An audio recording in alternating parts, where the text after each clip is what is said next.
sazi isixhosa sakho. Namhlanje sithetha ngezaci namaqhalo. Isaci yintetho buciko enganqalanga ngqo. Onokuyiguquguqula ke ilungele ubume bentetho yakho. Ngelixa ke iqhalo mhlambi ikwayintetho eneziyalo nezilungiso nekungafunekanga uyiguqule. Ihlala ilolwa hlobo isekwe ngalo. Umzekelo wezaci zizagwelo ezifana mhlambi nokuchana ucwethe, ukuzityandikila, ukubuya nembande yesikhwenene njalo njalo. Yiva ke iqhalo limile njani lona? Impila yaswela umsila ngokuyalezela. Inyathi ibuzwa kwabaphambili. Igugu lingaba likhulu umbombo yaqhosha njalo njalo. Zizaci hayi ngamaqhalo ke lawo.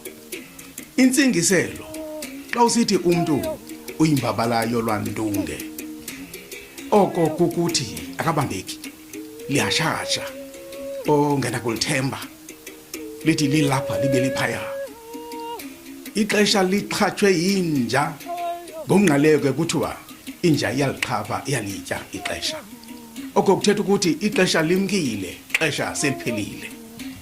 Uphinde mhlambi uthi ikati leleziko, ngomnqaleyo kuthiwa kulaa ndawo yokubasa kuphekwe kulele ikati. Intsingiselo ithi kuyalanjwa apho, akusaphekwa, kuba ukuba iziko belinomlilo, ikati ibingazulala kulo iziko elo.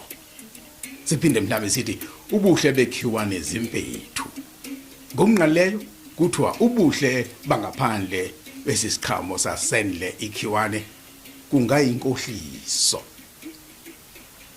Kuba ke kuyathanda ukuvela impethu ngaphakathi wakho siqhekeza esisiqhamo. Intsingiselo kuba ungajonga ubuhle bangaphandle wenele, ungaqwalaselanga kuba isimo sinjani na apha ngaphakathi.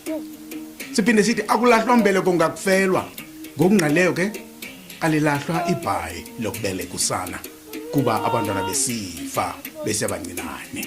Intsingiselo ithi awuncami ugqibelele kuba izinto zakho zingalungi.